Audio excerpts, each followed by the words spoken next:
Penoy, Alisuka, Aliasin. Bossing! Ito na po. Ay, Magandang bossing. hapon po.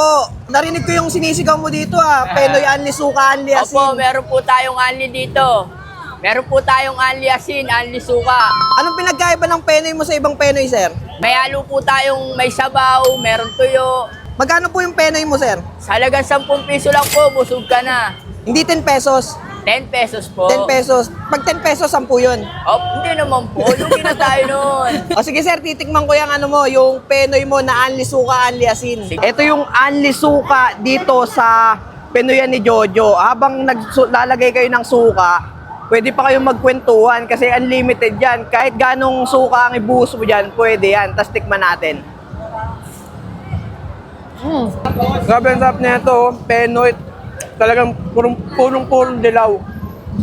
Tapos meron din sila yung Penoy na may sabaw. Puntahan nyo na dito yan sa Penoyan ni Kuya Jojo. Sarap.